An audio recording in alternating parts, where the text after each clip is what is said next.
Fala pessoal, estamos começando aqui mais uma edição do Francamente Cripto. Hoje para falar de um assunto também de futuro, qual vai ser o destino do Ethereum em 2024. E para bater esse papo aqui comigo, não poderia faltar aqui o nosso grande especialista do Ethereum, o grande cara que admira aí o Vitalik Buterin, Rony Schuster, direto do Rio de Janeiro. E aí, Rony, beleza com você? Fala, galera, tranquilo, belezinha assim, de novo, como eu falei, nesse calor muito, muito forte aqui no Rio, dá vontade de ficar o dia inteiro vendo gráfico de cripto no quarto sem sair, e é meio que isso que eu tô fazendo, né? Então vamos que vamos. Boa. E aqui o nosso convidado, que inclusive o Rony não botou como convidado, falou que era dos nossos aqui, então não poderia ser chamado de convidado, Luca Benedetti. E aí, Luca, tudo tranquilo com você? Salve, salve, pessoal. Que saudade de sentar nessa mesa. Você viu agora? Aqui é onde a gente discute o futuro da humanidade, né? Tantas coisas já foram discutidas aqui e tantos participantes passaram por essa mesa, né? Mas hoje a gente vai falar também de futuro, né? Vamos falar aqui, pegar nossa bola de cristal e entender o que nos reserva aí o futuro do Ethereum. Mas antes, Luca, eu queria que você desse aí as suas boas-vindas falando quem é você na fila do Pão Cripto. A gente já se conhece, o Rony não queria nem botar com você como convidado aqui, vou lembrar isso aqui até o final, mas tem audiência aí talvez que não saiba quem você é. Diga aí, Luca, quem você é? Bom, eu sou o Luca Benedetti, eu tô dentro desse mercado desde 2015, mais ou menos, assim, acompanhando, né? Entrei de cabeça mesmo lá para 2019, 2020. E, cara, depois disso eu virei analista de cripto aqui dentro do MB, trabalhei muito tempo na equipe de research com vocês, e agora eu trabalho na parte de produtos aqui dentro, tô oferecendo produtos para os nossos viewers, né? Todas as listagens novas, todos os produtos novos que a gente pretende oferecer aqui no MB passam por mim também, então espero que vocês estejam gostando aí, pessoal que tá ouvindo, porque agora eu que faço parte disso aí. Maravilha. Cara, eu ia passar a palavra para você, mas eu sei ali que o Rony tá se coçando naquela cadeira para começar a falar do Ethereum. Então, eu queria que, Rony, vamos falar da pré-história aqui do que a gente está chamando de futuro do Ethereum, que seria 2023, né? Como que foi 2023 para o Ethereum em todos os quesitos que você pode abordar, aí, tanto do ponto de vista tecnológico, faça favor de não contar muita coisa para que o nosso espectador não durma vendo esse vídeo, e também quanto questão de preço aí. O que você tem de histórico recente do Bitcoin, do Ethereum aí em 2023 para contar pra gente? Eu não gostei desse ato falho não aí de Bitcoin. Você viu, né? Foi um ato falho. Um ato falho, Freud Mas explica. beleza, vamos lá. Cara, o Ethereum, né, no ano passado a gente viu uma dinâmica de preço um pouquinho, como é que eu posso dizer? Um pouquinho triste, né? A gente perdeu dominância pro Bitcoin. Péssimo, eu ia falar isso. Péssimo. Obrigado, péssimo. Perdeu 25% eu fui um pouco mais leve. Boa. Um pouquinho triste. A gente, teve o Bitcoin subindo aí 130% no ano e o Ethereum aí com menos de 100, né? Já é algo bem triste. Não sei se foram exatamente esses números, 160, mas o Ethereum perdeu 97, alguma coisa assim. 160, 97. Ou seja, uma diferença bem considerável aí, algo bem ruim para quem era holder de Ether, mas nesse ano, né, eu vou falar um pouquinho do ano passado, mas esse ano a gente já viu uma correçãozinha desse movimento, né? Mas vamos voltar para o ano passado. Talvez uma das grandes decepções aí, essa é a palavra que eu queria, decepção. Talvez uma das grandes decepções da rede da Ethereum no ano passado foi a promessa que a gente tinha, né, de ter a atualização Dencun lá em novembro, dezembro, início de dezembro do ano passado, que, obviamente, os desenvolvedores de Ethereum aí fizeram questão de adiar para esse ano, né? Inclusive, a gente vai falar um pouquinho mais disso para frente, né? Mas focando no ano passado, a gente só teve uma atualização no Ethereum. Já tinha muito tempo que a gente não tinha só uma atualização, né? Geralmente a gente tinha pelo menos 2 todos os anos, né? Então a gente teve só, para quem não lembra, o Chapella Fork lá em abril de 2023, certo? A gente então vai fazer aí quase um ano que a gente tem os saques liberados na rede da Ethereum, né? Então, essa atualização lá em abril foi positiva para a Ethereum, beleza? Porque a gente teve, só lembrando aí também, né, a principal IP dessa atualização liberava os saques da Beacon Chain, né? Ou seja, se você foi um validador e você depositou os Ethers lá para fazer staking desde 2020, quando foi lançada a Beacon Chain, você não podia sacar, né, não podia tirar esses Ethers de lá até abril do ano passado, né? E aí, finalmente, com essa atualização, foi possível fazer essa retirada, né? Obviamente, tinham outras IPs também dentro da chapela, mas a principal foi essa aí que permitiu os saques. Aí o Ethereum reagiu muito bem a essa atualização lá no começo do ano passado. Nos próprios meses aí depois da atualização, a gente viu uma entrada muito grande de Ethers em stake, né? Óbvio, você reduziu bastante agora o risco que você tinha ao fazer stake, né? Se antes você não tinha liquidez nenhuma, pós-Chapela Fork, essa liquidez aí ficou quase que instantânea, né? Demora um pouquinho de tempo para você fazer o saque e tal, mas não é nada muito, muito expressivo, né? Então, a gente viu aí, mês atrás de mês, recordes de depósitos aí de Ethers para validação na Beacon Chain, como eu falei, né? Aí, agora, nos últimos meses do ano aí, que a gente tinha essa expectativa de vir a nova atualização da Ethereum, como isso foi adiado pelos desenvolvedores, né? E também alguns movimentos de venda de Ethers aí por parte de alguns players, como, por exemplo, a Celsius, né? Que agora vai começar a pagar os credores aí, e também a Kraken, se não me engano, no ano passado fez um movimento de venda também, no meio do ano, assim. A gente viu o Ether ficar meio lateralizado, né? Ficar meio estagnado e perder espaço para o Bitcoin, que estava, por outro lado, com uma narrativa fortíssima, né? Do ETF, que a gente viu ser aprovado aí na semana passada. Caraca, parece que já tem 3 meses que foi aprovado esse ETF, mas foi literalmente na última quarta-feira. Mas enfim, voltando para a Ethereum. Então esse foi um pouquinho do panorama da Ethereum no passado, né? Muito bom do ponto de vista de validação por causa dessa atualização Chapela, mas depois perdeu um pouquinho o momento, perdeu um pouquinho a atração no final do ano, porque a gente viu outra rede também competidora crescer muito, né? Principalmente no final do ano, que foi a Solana, né? A gente viu a Solana aí aumentar 500%, 600%, se não me engano, aí no ano passado, se recuperando praticamente lá dos $10 que tinha caído aí depois da derrocada da FTX e da Alameda, justamente porque a Solana conseguiu fazer o que a Ethereum não fez, né? Melhorar o seu blockchain, ou seja, acabar com aquele problema das quedas que a gente tinha visto em 2022, fomentar o seu ecossistema por meio de airdrops fortíssimos, né? E até mesmo meme coins também. E também a questão de ter uma UX mais amigável, de ser muito mais barata para ser utilizada, né? Que era justamente isso que essa atualização da Ethereum ia combater. E aí, como ela foi adiada, a galera falou, então, né, vou usar o que eu tenho agora, né? Se nem as Layers 2 da Ethereum estão tão baratas quanto a Solana, vou usar a Solana aí. E isso também contribuiu aí para a Ethereum perder espaço nesse mercado, né? Mas acho que isso foi um resumão de 2023 aí, não sei se deixei passar alguma coisa, Luca. O que você viu aí que eu não enxerguei? Não, acho que você resumiu muito bem, são essas coisas. Acho que uma coisa que vale comentar do ano passado também foi que a gente teve uma evolução muito forte nas Layer 2, né? As Layer 2 cresceram bastante ano passado, principalmente quando a gente teve a primeira ZK EVM, né? Uhum. Acho que foi no próprio ano passado também, então isso proporcionou um crescimento muito grande do ecossistema de Layer 2, tanto é que no inicinho desse ano, todas as Layer 2, o TVL de todas as Layer 2 passou o TVL de todas as outras Layer 1s, né? Então, o desenvolvimento de Layer 2 está bem acelerado também. Acho que foi só o único tópico que você deixou passar aí, Rony. Boa. Não, E perfeito. agora vou passar para você, o grande Luca aqui. O Rony até pincelou um pouco, mas queria entender quais são as expectativas para o Dencun Fork. A gente está chegando no momento de teste e a gente está chegando no momento do pessoal colocar sérias dúvidas sobre o modelo, se vai dar certo, se é tudo isso que estão esperando, né? E a gente já viveu isso um pouco no Chapela, né? Acho que em algum momento lá atrás, quando a gente estava falando dessa liberação, tinha um receio muito grande de, vai todo mundo vender, o negócio vai cair. E esses negócios são comuns de acontecer nesses períodos aí de um pouco de insegurança e, obviamente, ninguém sabe o futuro como vai ser. E a tecnicidade do Dencun, ele é algo que provavelmente pouquíssimas pessoas no mundo conseguem entender ele de fato.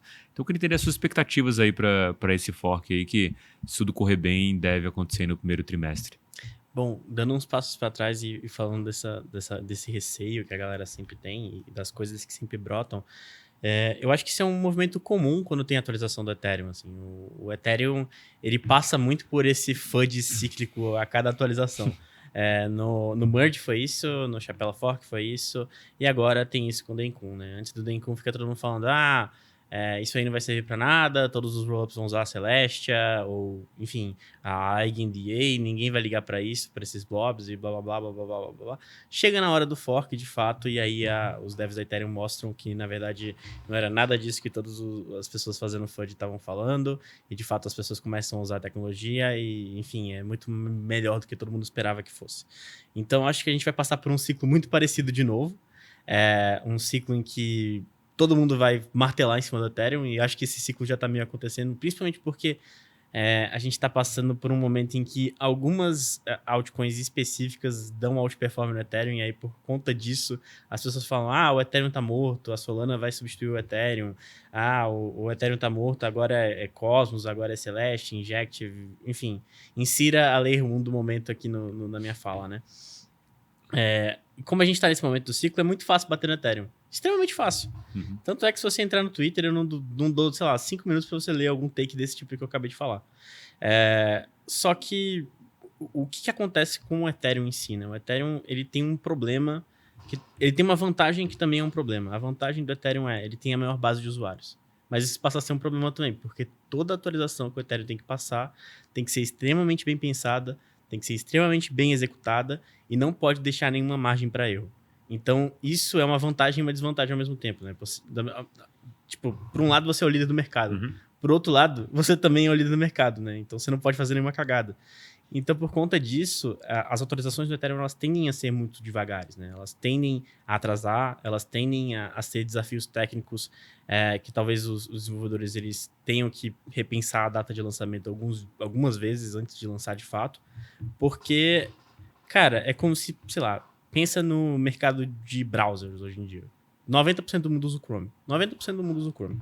Se os engenheiros do Google Chrome hoje passarem uma atualização que é extremamente ambiciosa, mas que quebra o Chrome, que, sei lá, 80% dos usuários não conseguem usar, cara, ninguém vai conseguir usar a internet. Você já pensou que cenário apocalíptico que seria? É algo parecido que os desenvolvedores do Ethereum passam, né? Tipo, 90% dos usuários de DeFi, eles estão no Ethereum. Eles, ou pelo menos os usuários significativos, né? Que movem dinheiro de verdade, bastante dinheiro, eles estão no Ethereum. Cara, como é que você vai fazer uma atualização ambiciosa e arriscar tirar, tipo assim, do ar uma rede que está movimentando bilhões e bilhões de dólares a cada segundo ali? É realmente muito perigoso, né? É algo que, enfim, tem que ser extremamente bem pensado. E é por isso que eu acho que esse ciclo de atualização do Ethereum ele é dessa forma. As pessoas batem no Ethereum e falam, essas atualizações não vão sair, esses desenvolvedores são preguiçosos, eles não querem saber de nada. Manda aquela fotinha do... Devs Working Hard? Devs Working Hard, que tem o Jared de Tom e Jerry dormindo com um bolo de dinheiro. Enfim, mas no final os caras entregam. Isso que é o ponto, né? E o que o Dencun tem de diferente, né? O Dencun, ele é a primeira atualização que vem para solucionar o maior problema do Ethereum hoje.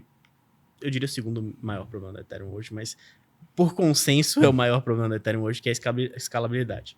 É a primeira atualização que a gente vai ter de fato nesse sentido. A gente vai conseguir trazer maior escalabilidade, principalmente para as segundas camadas, o que tem sido um problema, porque as segundas camadas vieram com essa missão de vamos descarregar a Layer 1, vem fazer o seu trade, enfim, sua atividade econômica aqui, que a gente vai te oferecer um espaço de bloco mais barato, enfim. Não foi muito isso que acabou acontecendo. A gente viu alguns picos de gas muito fortes em algumas Layer 2s, principalmente em momentos de tráfego intenso, como foi, por exemplo, o airdrop da Arbitrum e outras coisas nesse sentido. As taxas chegaram a níveis um pouco absurdos. Então, é por isso que é importante essa atualização, por isso que ela muda um pouco o jogo. E acho que não vale, é injusto você ficar falando mal do Ethereum dessa forma. Tentando resumir, assim.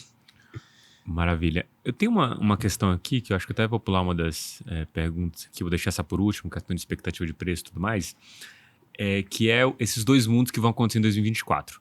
O primeiro deles é essa história do Dencun, que é o primeiro episódio aí, mas se eu quisesse classificar, eu classificaria ele em uma outra caixinha do que vai acontecer com o Ethereum, que é a parte técnica. E a outra caixinha aqui é uma questão de acesso macroeconômico, que se poderia dizer, que é o ETF do Ethereum, que a gente até discutiu no episódio anterior com o pessoal do TC sobre essa possibilidade. Essas duas caixinhas aqui, elas têm as suas dúvidas pontuais, né? Tanto, primeiro, houve um atraso gigantesco do Dencun. A gente vira o ano de 23 com uma expectativa desse negócio acontecer no final do primeiro semestre e não acontece no ano inteiro de 2023. A gente vira 24 com a mesma expectativa agora de acontecer no primeiro tri. Isso não acontece. E esse é o contexto de desvalorização do Ethereum. Agora, a gente está no ano de bull market, muito positivo para o mercado cripto como um todo, dá para a gente ver pelas métricas, dá para ver pela narrativa, dá para ver pelo que está acontecendo no mercado, pelo humor, né? A pele de todo mundo do mercado cripto já melhorou, as pessoas sorriem, cantam na rua, dançam juntas, mas esse contexto é positivo. Primeiro, o contexto de cripto é muito bom. O segundo a gente pode ter esse ETF que marca essa institucionalização do Ethereum, e a atualização que, de alguma forma, é uma evolução legal da rede, mas, sem sombra de dúvida, não é nada tão ambicioso quanto foi o The Merge lá atrás. Nesse contexto, qual que dessas caixinhas aqui, qual que é aquela que pode jogar mais água no nosso chope aqui de um possível Ether se valorizando muito forte nesse ano? Rony, você primeiro. Cara, eu botaria, se fosse para escolher uma, eu botaria minhas fichas mais no evento da aprovação do ETF à vista de Ether, né? De novo, a gente está vendo os resultados agora da aprovação do ETF de Bitcoin, mas os resultados estão a muito curto prazo ainda, né? Como a gente falou, apesar de parecer 3 meses que foi aprovado só na semana passada e não tem nem uma semana de negociação, né? Foi negociado na quinta-feira, a gente está na quarta-feira ainda, na semana seguinte, mas como a gente já apontou também no podcast anterior, já teve uma movimentação extremamente interessante de capital nesses ETFs de Bitcoin, né? Batendo até a soma de todos os outros 500 ETFs que foram lançados aí no ano passado, conforme palavras do Bogo aí do último episódio, caso você não tenha visto, veja, recomendo bastante. Mas então eu acho que esse é o principal driver aí para o Ethereum no ano de 2024, né? Então, óbvio, a gente tem o risco de esse instrumento não ser aprovado ainda, né? Como a gente comentou também nesse último episódio que eu falei, o regulador americano no formato aí da SEC, do Gary Gensler, é totalmente imprevisível. Já deixou claro que, apesar de ter aprovado o ETF de Bitcoin, tá com o pé atrás para o próprio ETF de Bitcoin. Então, imagina como não vai estar com o pé atrás para uma aprovação de ETF de Ether. Mas, por outro lado, a gente tem também grandíssimos players também, né, que fomentaram essa adoção do ETF Spot de Bitcoin também atrás do ETF de Ether, né? Então, se você vê os pedidos agora das gestoras para o ETF Spot de Ether, a gente tem mesma coisa, BlackRock, VanEck, ARK, 21 Shares, né, a própria Grayscale fazendo a conversão também, né? Então, principalmente a gestora Fidelity também, todas as gestoras grandes que pediram o ETF de Bitcoin também estão por trás do ETF de Ether. Então, se você voltar lá para aquele que você gosta, né, tracking record de aprovações de ETFs da BlackRock, que é quase 100%, é de se acreditar que esse ETF de Ether também vai ser aprovado aí, né? E aí, o que fica, a pergunta é quando, né, já que a gente está aceitando que vai ser aprovado, quando que isso vai ser aprovado, né? Onde que isso vai se encaixar ao longo desse ano dentro dessa narrativa do Ether? Bom, a gente tem o primeiro pedido lá, que se não me engano é da ARK, deixa eu até conferir aqui para não falar besteira para vocês, mas o primeiro pedido que foi feito é da VanEck, perdão. A deadline final para a SEC da aprovação ou não seria dia 23 de maio. Né? Aí, como a gente falou agora também um pouquinho nesse último episódio, pode ser que tenha algum litígio judicial, isso seja atrasado por algum tempo, mas eu diria que é possível, sim, a gente ver esse ETF aí, digamos, no primeiro semestre desse ano. E aí eu acho que esse seria o principal driver de apreciação do Ether em 2024, que, na verdade, eu acho que já está acontecendo, de certo modo, né? O mercado já está precificando antecipadamente isso e talvez essa é uma das principais explicações pelo qual a gente teve a dominância do Bitcoin diminuindo em 2024. A gente tem o Ether BTC se valorizando, né? Então o Ether recuperando um pouco de espaço aí que foi perdido para o Bitcoin no ano passado, como a gente falou um pouco mais cedo, principalmente porque o mercado falou, ó, já tive a aprovação do ETF Spot Bitcoin, agora quem é o próximo, né? O que está mais alinhado aí com o regulador? O que provavelmente vai sair e vai trazer um fluxo de capital? O ETF Spot de Ether. Então, de novo, eu tenho, depois eu vou até falar para vocês, né, outros motivos para estar bullish em Ether em 2024, mas o principal deles é o ETF à vista de Ether aí, aprovado pela SEC no primeiro semestre. Bom, esse eu quero ouvir depois, mas eu quero ouvir o Luca comentando isso. Também acho que é isso? O ETF é o principal? Vou ser polêmico. Opa! A gente já gosta de polêmica. Vai desafiar você, Rony. Eu sou bullish no ETF no longo prazo e bearish no longo prazo. Aí vou explicar o porquê. Vamos lá. Você desafiou você mesmo também. Bullish e bearish no mesmo longo prazo. Eu sou bullish no curto prazo Ah, e bearish no longo prazo. No longo prazo a gente tá falando aqui o endgame do negócio, tipo, É. o final. Não sem um prazo específico. Não endgame, mas eu diria que é quando for aprovado um ETF que permite o staking. Beleza, então estamos falando muito lá na frente. E no curto prazo você tá bullish e no longo bearish. Exatamente. Vamos lá, no curto prazo, explica No curto aí. prazo é basicamente o que o Rony falou, né? A gente abre uma linha muito forte de entrada de capital para dentro do Ether. E isso com certeza vai ser benéfico para a rede como um todo, né? Você vai ter o Ether, o ativo muito forte. E você tendo o Ether, o ativo muito forte, consequentemente você tem todo o mecanismo econômico de segurança ali do Ether também muito forte, o que incentiva que as pessoas utilizem a rede para o que ela tem que ser usada. Porque as pessoas hoje acho que as pessoas encaram o Ether de uma maneira errada hoje em dia. O Ether ele não está sendo mais desenvolvido para ser uma plataforma de contratos inteligentes. Hoje ele está sendo desenvolvido para ser uma plataforma sobre a qual você desenvolve segundas camadas. As pessoas entendem o Ether de uma maneira errada hoje em dia. Acho que essa é uma coisa que as pessoas têm que passar a entender. O Ether não é mais para você comprar NFT no Ether, não é mais para você usar DeFi diretamente no Ether. Você vai usar o Ether como uma plataforma para você construir segundas camadas. Essa é a visão dos desenvolvedores. Os desenvolvedores querem fazer isso daqui para frente. Eles não vão fazer nada que suporte o uso da rede diretamente, apesar deles não impedirem você de usar. Você vai poder continuar usando. Mas saiba que a intenção da rede é ser uma base para as segundas camadas. Então, tendo em vista isso, acho que, enfim, entrei num rant aqui, porque as pessoas não se ligam nisso. Voltando pro tópico.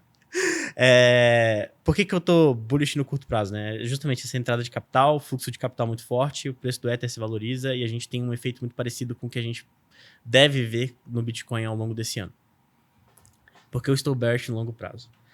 Cara, lá atrás eu falei que, na minha opinião, escalabilidade é o segundo maior problema do Ether. Uhum. Na minha opinião, o primeiro e maior problema do Ether hoje se chama centralização em MEV. Esses são os maiores problemas do Ether.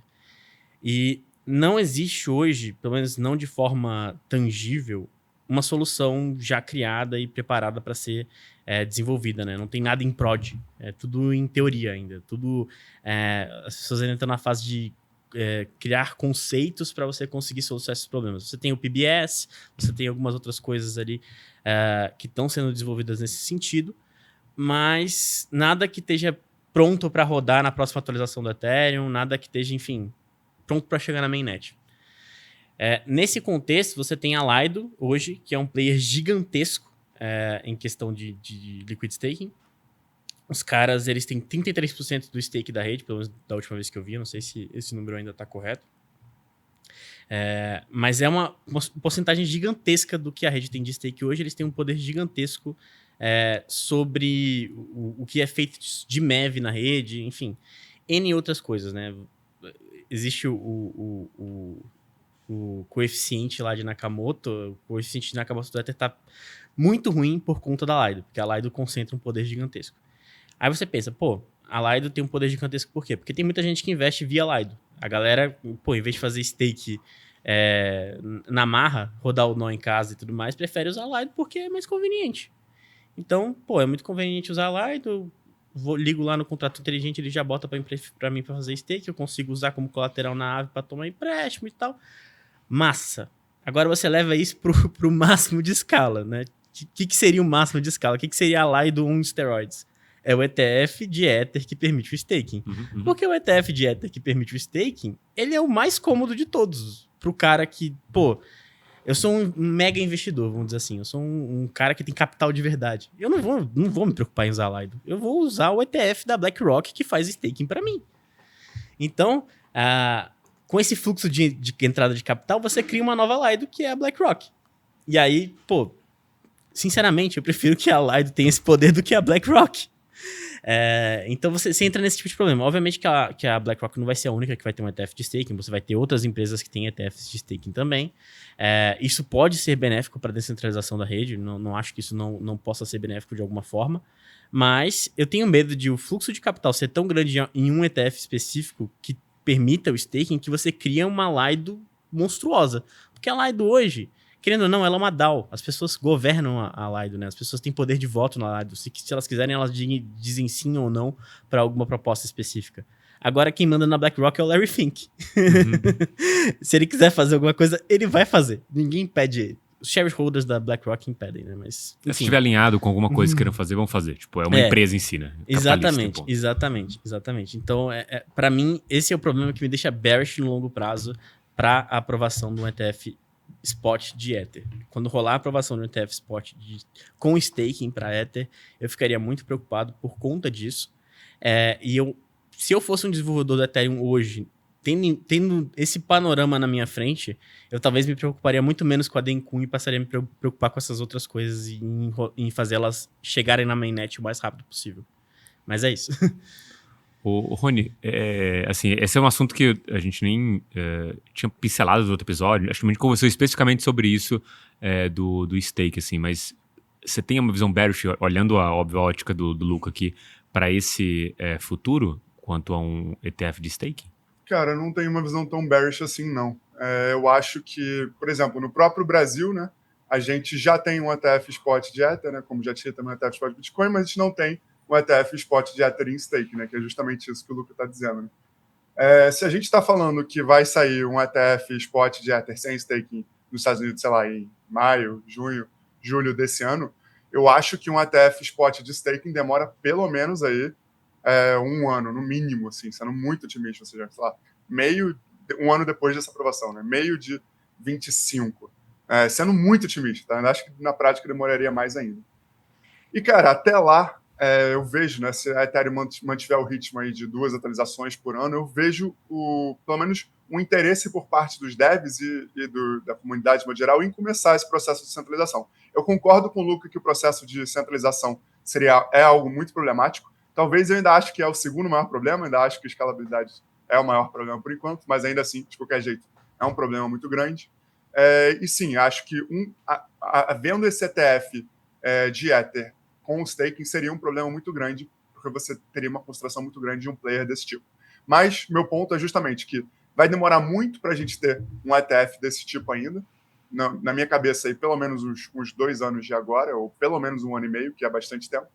E até lá eu acho que a gente vai conseguir criar mecanismos na rede da Ethereum para você conseguir fortalecer essa descentralização. E aí um desses mecanismos era o que a gente até tinha comentado antes, do DVT, né, o Distributed Validator Technologies, que vai facilitar com que você faça tanto essa questão da descentralização dos validadores, né, você vai poder quebrar eles em pequenas partes, botar os acessos todos separados, né, algo que vai tornar muito melhor essa questão, como também aumentar o número de validadores ao redor do mundo e ao redor de diversos outros detentores do ativo, o que vai tornar cada vez mais difícil que você tenha um player que acumule tanto Ether em stake, como seria o caso, né, de uma BlackRock, que tenha um fundo aí que consiga botar grande parte de stake e aí ter grande poder de decisão sobre a rede. Né? Além de tudo isso, ainda tem esse ponto, né? O próprio Bogo falou isso também, né? Beleza, a gente não vai ter nesse mercado de ETFs, a gente está vendo isso com o Bitcoin, a gente não tem muitos, apesar de a gente ter 11 ETFs, a maioria não tem volume muito negligenciável, né? Existem 2 ou 3 players que vão realmente ter um volume grande. Eu acredito que isso aconteceria também para o Ether, né? Então, mesmo que tudo isso não aconteça, a gente ainda ia ter pelo menos esse saldo aí todo de ETFs, de Ethers e stake dividido em, digamos, 3 players, que ia fazer com que fosse mais difícil você ter uma concentração, né? E a gente vê que tem muitos players que estão interessados nesse mercado por meio do próprio Bitcoin, né? A própria BlackRock, mas também Fidelity, também Vanek, também ARK, né? Todos esses aí, uma semana antes do ETF de Bitcoin, reduziram as taxas lá para quase zero. Provavelmente vão fazer a mesma coisa no ETF Spot de Ether, provavelmente fariam a mesma coisa também no ETF Spot de Ether com stake, né?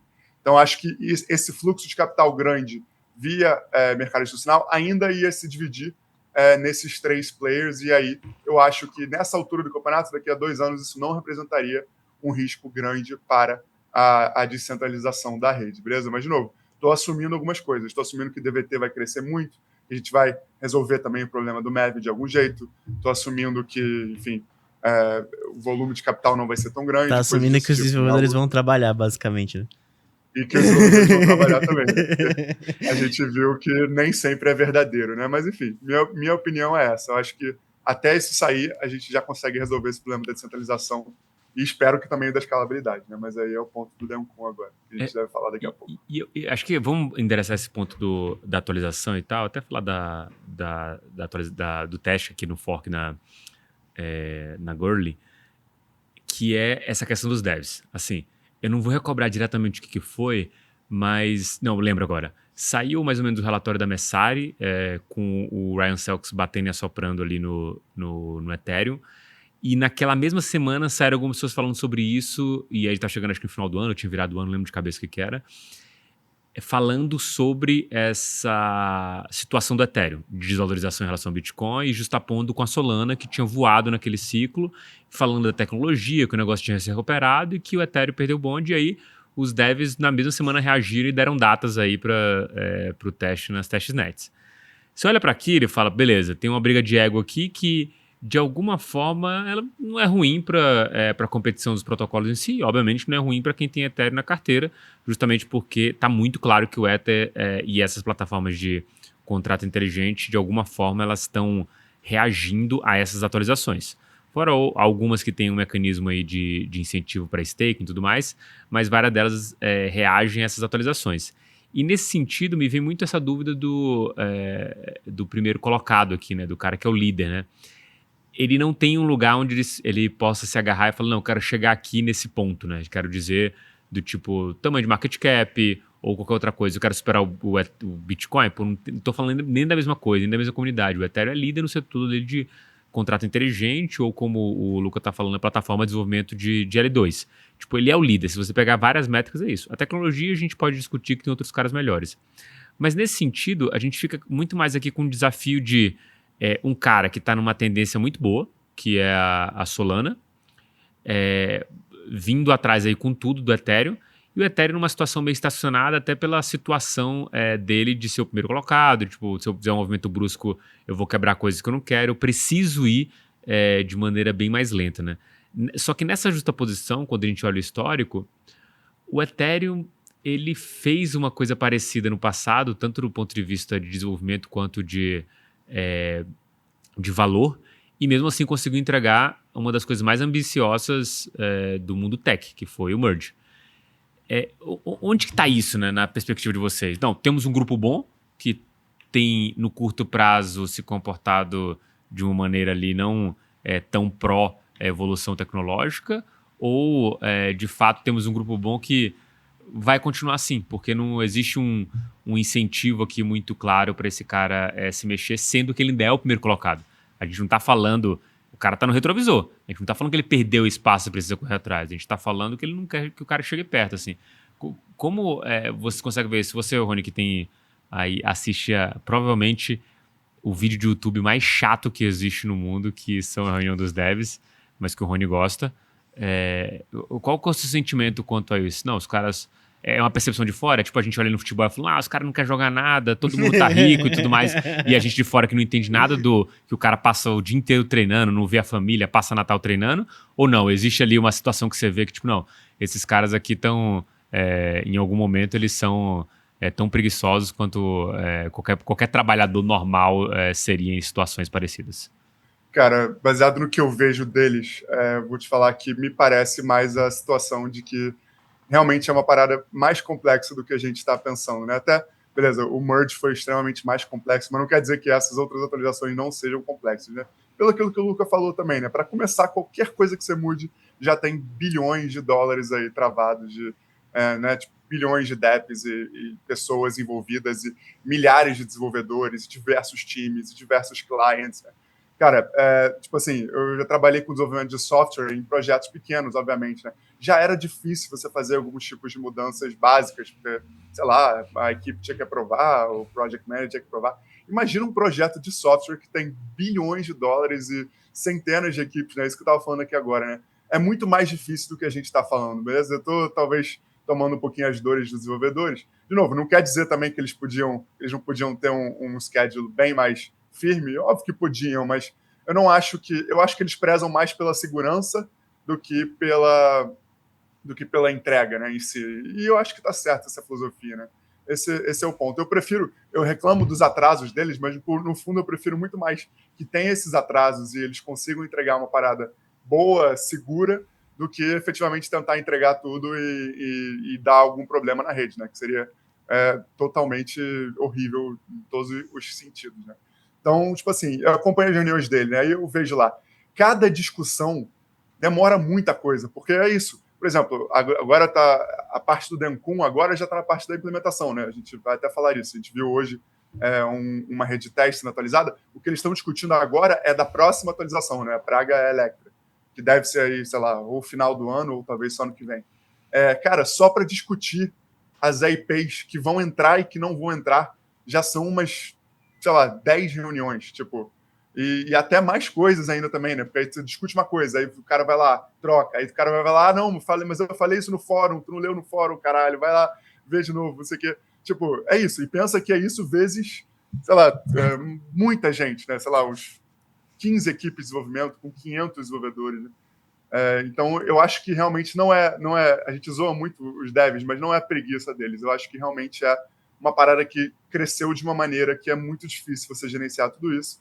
E realmente isso leva a atraso, beleza? Mas, de novo, ainda que isso seja algo que eu veja que, pô, beleza, é algo que faz parte do ofício, a Solana não tá nem aí. A Solana tá crescendo, pegando o mercado, tá vai lançar outro celular aí, né? Tá tendo airdrop pra caramba que tá atraindo usuário, né? Então, é isso, né? Ao mesmo tempo que eu entendo eles de ser uma parada extremamente difícil, demorada e tal, né? O mercado não tem aí. O cara que quer fazer hoje um tradezinho lá e pagar merreca não vai usar Ethereum, então o Ethereum vai perder espaço por isso, né? Então é assim que eu enxergo esse equilíbrio, tá ligado? Não sei se ficou claro, mas é difícil defender alguém e atacar alguém por causa desses dois pontos, né? Eu concordo muito com o Rony, porque, cara, existe uma dificuldade gigantesca de você já fazer esse desenvolvimento de uma forma assíncrona, que é como eles fazem, né?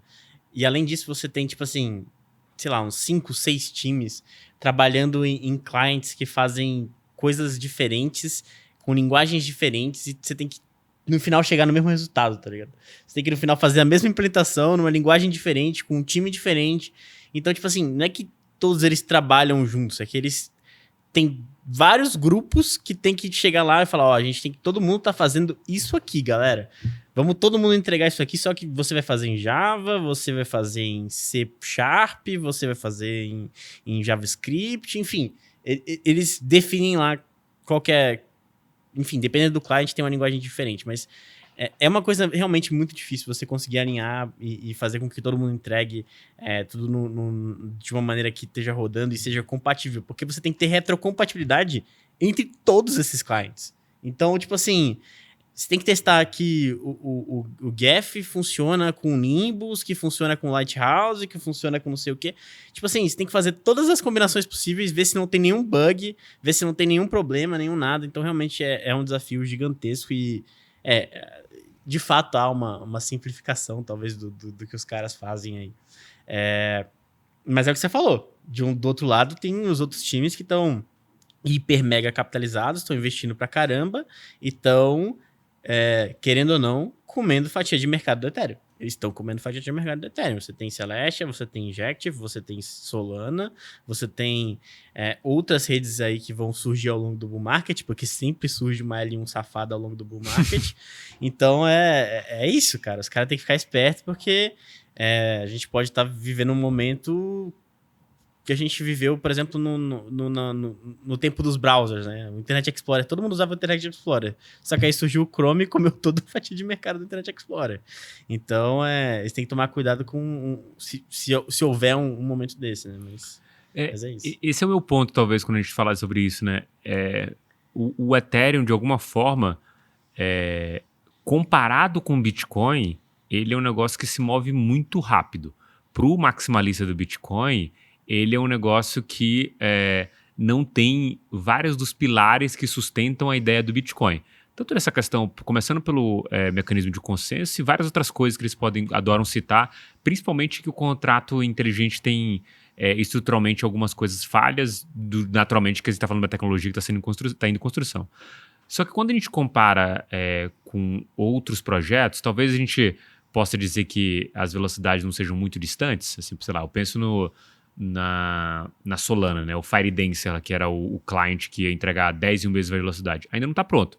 Esse é um negócio que é prometido há muito tempo, já falado e não andou. Legal. Então, assim, esses caras não estão indo rápido. O que está indo rápido é o preço. E isso é engraçado que incomoda os especuladores, investidores de modo geral, e de alguma forma acaba empurrando o dev para uma situação de se mover. Até porque essa última datas que eles deram das testnets veio numa semana horrível de PR ali pro Ether. Então, assim, os caras estão olhando o que está acontecendo no mercado. Pode falar que não, que preço não importa e tudo mais, mas é o momento que ele sente a água batendo na bunda ali. E nesse sentido, a pergunta que vem na minha cabeça é o mole que o Ethereum está dando. O próprio Caio Samani, investidor ali massivo na Solana, falava sobre isso. Que ele falava que até a atualização do Ethereum, que seria o merge, as Layers 1 teriam uma chance de se posicionar como concorrentes do Ethereum. A grande questão é que hoje, dado todo o endgame do Ethereum, né, toda aquela proposição que o Vitalik fez até de todos os focos ali na frente, parece que essa oportunidade ainda está na mesa. E aí eu queria entender de você, assim, qual o tamanho dessa oportunidade de desbancar o Ethereum, e aí eu vou dar um frame específico aqui, entre 3 e 5 anos, ou para simplificar, em 5 anos. Ou seja, a gente está falando de mais esse ano, o próximo, de um ciclo positivo, um bear market no meio do caminho e mais um ciclo inteiro de 2 anos positivos aqui. Então a gente está falando 5 anos para frente.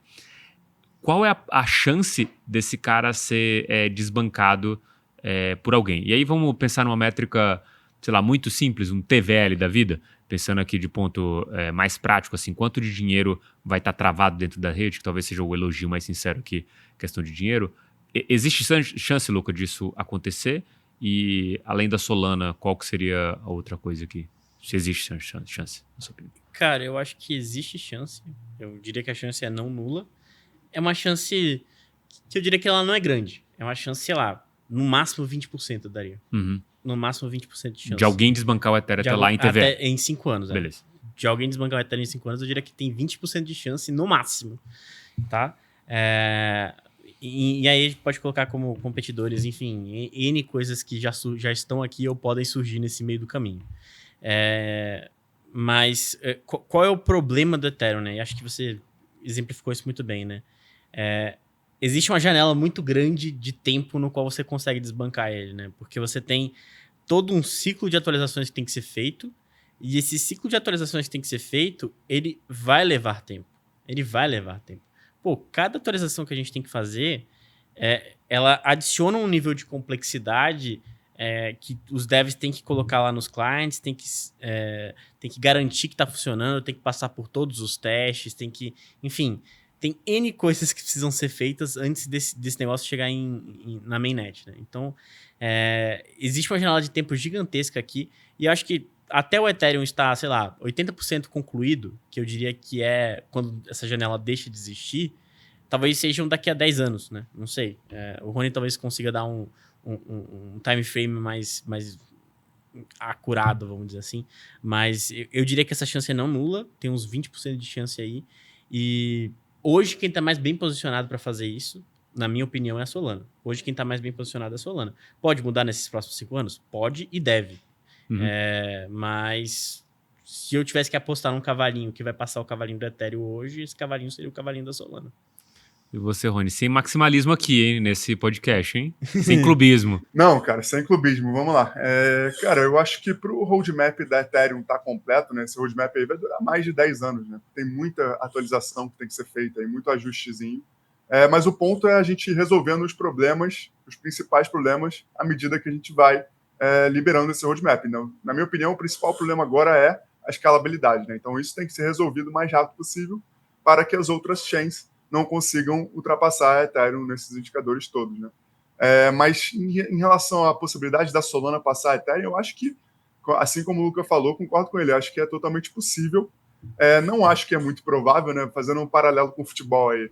Digamos que é a última rodada do Brasileirão dos blockchains aí, a Ethereum está com 70 pontos e 10 gols de saldo, a Solana está com 67 pontos e 5 gols de saldo. Então, a Solana tem que ganhar, a Ethereum tem que perder e ainda tem que perder de uma quantidade grande, né? Então, seria mais ou menos a situação, né? Como eu falei, a Ethereum, na minha opinião, ela está bem na frente ainda da Solana, mas não é impossível que a gente tenha essa ultrapassagem, né? O que eu acho que é mais provável que aconteça é a Ethereum ainda ser a principal, não é nem, como a gente falou, né, não é nem a principal plataforma de contratos inteligentes, mas a principal base de DeFi, né, de modo geral, com as Layers 2 assumindo esse papel, e a Solana, a Tron, até mesmo a BNB Chain assumindo espaços menores aí e complementares à rede da Ethereum nesse futuro, beleza? Então, eu acho que seria algo por esse caminho aí. Cara, é interessante você falar isso, porque até quando eu olho o contexto que a gente está hoje no mercado, principalmente vendo movendo a Coinbase. Para mim, basicamente é isso. Sim. Eu não acho que é um cara que se movimenta de maneira à torta e à direita. Assim. Escolher um caminho para seguir baseado numa expectativa de como deve ser feito, nem que essa expectativa possa ser momentânea. Esse cara poderia muito bem ter patrocinado a Solana, já que ficou sem exchange ligada a ela. Poderia ter feito qualquer coisa nesse sentido ou abraçado uma chain e decidiu fazer uma solução de segunda camada. Quando a gente olha para esse contexto, eu achei, putz, legal, um aval por Ethereum. Mas a grande verdade é que depois de você entender que se essa sua tese está certa, eu acho que está certa, assim, o Ethereum é uma plataforma de desenvolvimento de soluções de segunda camada e sua tese também, cada banco, cada empresa vai ter a sua L2 ali própria. Adicionando a isso, L2 é um ótimo negócio que é basicamente você está comprando um pequeno espaço que é muito nobre e dividindo para várias pessoas. Você está pegando um apartamento de 5 quartos e fazendo uma república para alojar pessoas ali, sendo que no limite você vai ganhar 10 vezes o preço que você está alugando aquele espaço ali. É basicamente isso que você está fazendo numa Layer 2. Então, é um ótimo negócio, porque toda a infraestrutura não é oferecida para você. Você não tem que se preocupar com aquilo, você tem que se preocupar em como você vai vender e como você vai usar aquele espaço ali para que ele te rentabilize da melhor forma. Então, quando a gente olha para isso, eu vejo que ainda estamos aqui num pilar muito importante do mercado, baseado na ideia de que o Ethereum ele vai ser essa solução aí de integração entre essas soluções de segunda camada. E esse contexto talvez seja o que mais fortaleça o Ethereum daqui em diante. Por isso que eu não vejo realmente uma grande possibilidade de alguém desbancar. Porque toda vez que isso chega próximo de acontecer, a gente tem as movimentações dos desenvolvedores. Que seja por uma questão de ou que seja por uma questão, opa, água bateu na bunda, vamos correr atrás aqui do que fazer, conseguem entregar. E até antes disso, né, o The Merge, de fato, foi um marco histórico na tecnologia. Assim, várias pessoas reconheceram isso, até pessoas tangentes ao mercado cripto entenderam o quão complexo era aquele movimento. Então tem um conhecimento ali muito específico naquilo. O que existe também é um pouco de dificuldade que se está se enfrentando pouco a pouco, né? Mas querendo ou não, acho que rolou ali um momento Genkidama ali do Ethereum, que todo mundo levantou a mão e botou energia para fazer esse merge ali acontecer. Então acho que existe essa cultura aqui dentro do Ethereum, por isso que eu ainda vejo que você olha o cara no retrovisor, aí você vai acelerar um pouquinho, ele vai chegando perto, você vai acelerando, e é um jogo que cada vez mais esses caras estão na frente. A Solana, para mim, foi um dos primeiros representantes que no bear market conseguiu acelerar muito mais do que o Ethereum. Olha o contexto anterior de todas as outras chains que tiveram. Todas elas desaceleraram o mesmo tanto que o Ethereum e aumentaram o gap. Para mim, Solana é o único cara que fechou. Não consigo dizer para você qual o tamanho desse gap aqui, porque de tecnologia talvez esteja um negócio muito melhor, mas tem outras variáveis aqui, tanto efeito de rede, TVL, os apps que estão lá dentro, integração, L2, qualquer outra coisa que você queira chamar aqui, ou EVM Chains, né? Nesse caso, esse cara ainda está na frente, mas o gap foi diminuído para Solana. Então, talvez o principal candidato pela postura que teve. Todos os outros, para mim, inclusive falo isso abertamente, não olho outra solução de L1 a não ser Solana e Ethereum, porque eu acho que não tem tanto valor nas outras coisas ali. Beleza? Mas essa é um pouco da minha visão. Mas queria puxar um assunto aqui sobre preço, para a gente já encaminhando para o final aqui. 27% atrás do Bitcoin no ano de 2023 e uma expectativa muito forte de superar o Bitcoin em 2024. Vai superar, Luca? Ou não? O que é superar o Bitcoin? Se valorizar mais do que o Bitcoin. Vai. Vai? Vai. E você, Rony, acha que sim? Ponto?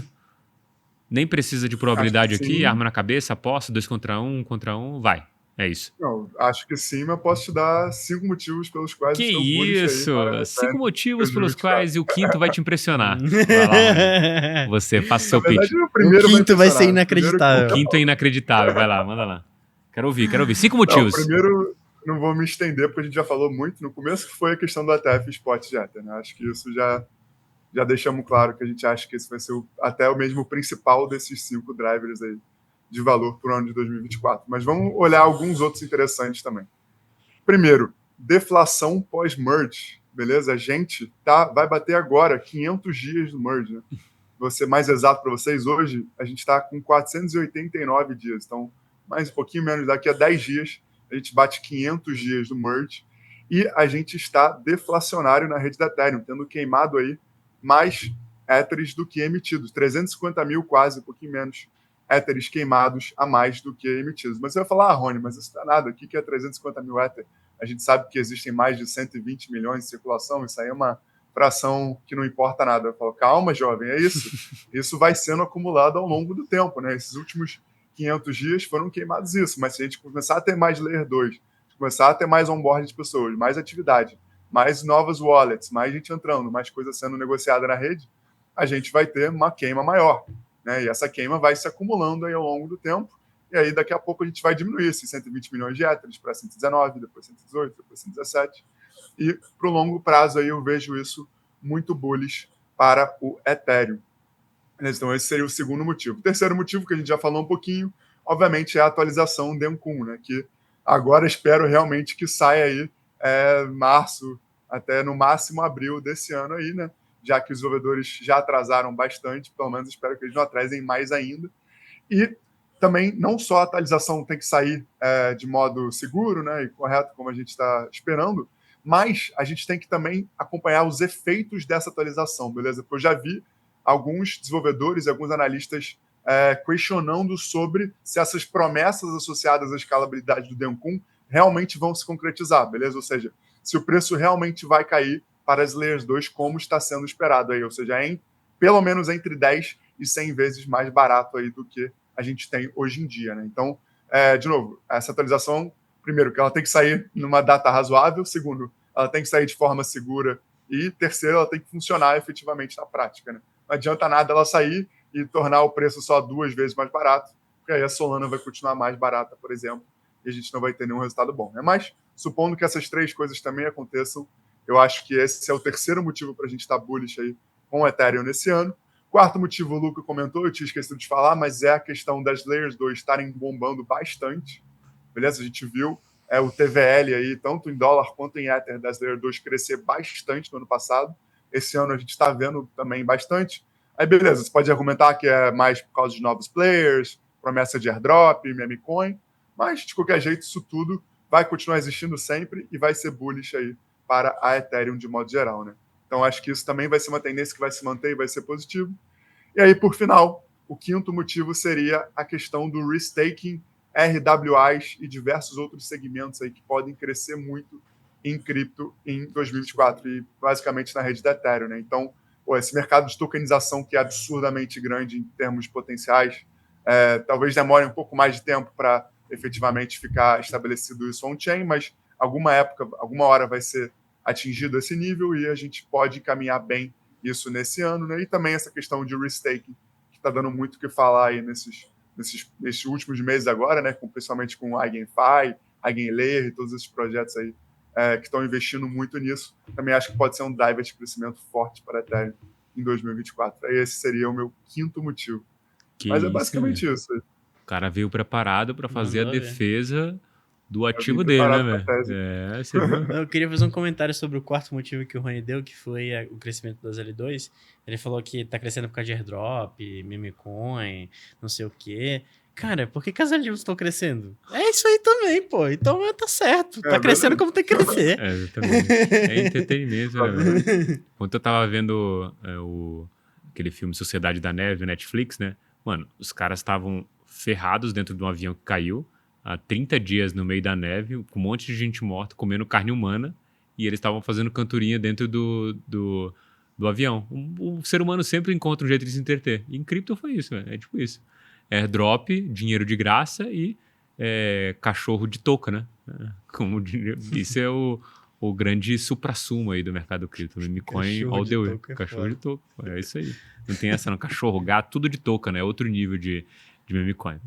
Bom, pessoal, vamos aqui para nossa mineração da semana, que é uma bem especial aí, né? Acho que vou deixar vocês falarem aí.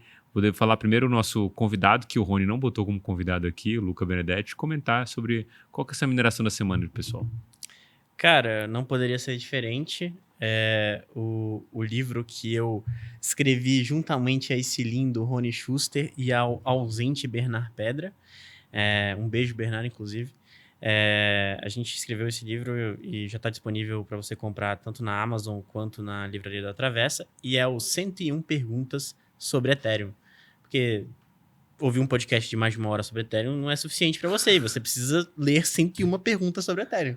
Então, esse livro a gente escreveu com muito carinho e basicamente é um portal de entrada para quem talvez queira conhecer mais sobre a rede. Tem um bom compilado de perguntas ali, com respostas bem rápidas. Eu acho que é um livro bem legal de se ler, porque você pode ler ele na ordem que você quiser, basicamente, né? Tipo, você tem uma dúvida, você vai buscar a dúvida que você quer ali no índice e você vai ler.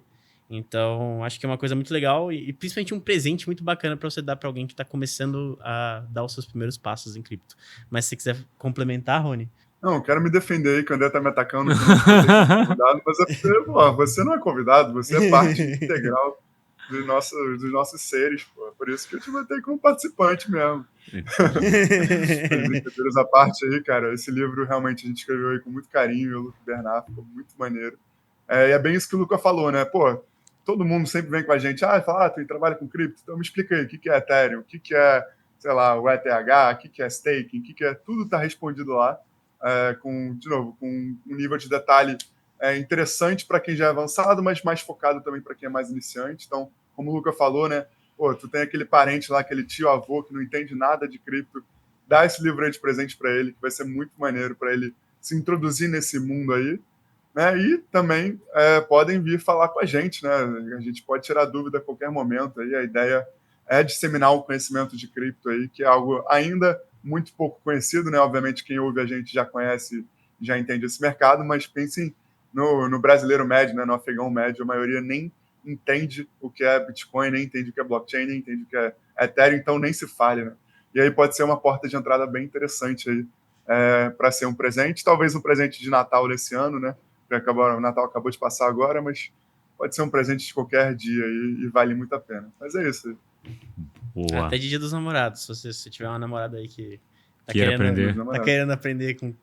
isso aí, você vai dar esse presente aí e vai perder a namorada. Tenho tranquilidade em afirmar isso. Se você der um presente desse pra sua namorada, você vai perder a namorada. Assim. Não, aí o contrário, talvez se ela sacasse, entendesse isso, você que tá ouvindo e pensando assim, o que eu dou pro meu namorado tem a ver com cripto. Mas se você der pra sua namorada e ela gostar, você já casa, entendeu? Aí é verdade, né? Mas aí é o famoso make it or break, né? Ou vai ou racha de fato aqui, né? Boa, gostei. Isso aí. Se quiser tomar esse risco, né? Vocês que investem com cripto e adoram um risco aí, até na vida pessoal. Gosta de uma moedinha de cachorro, um negócio assim, pô. Isso aí, pô, gostei dessa tese aí. Esse cara tem sempre um olhar de risco pras coisas aqui, né? Por isso que ele não é convidado, Rony, ele é participante, na verdade, tem razão. Faz parte aqui do nossa comunidade aqui, beleza? Bom, obrigado, Luca, por ter aceito o convite aqui de participante. E você também, Rony, participante também aqui do podcast. Obrigado você aí que está assistindo a gente. Vou chamar de convidado agora aqui do Francamente Cripto. Obrigado você que ficou até o final. Não esquece de dar o like e de mandar para o seu amigo aqui nossa sugestão da mineração da semana também. Um forte abraço e até o próximo Francamente Cripto.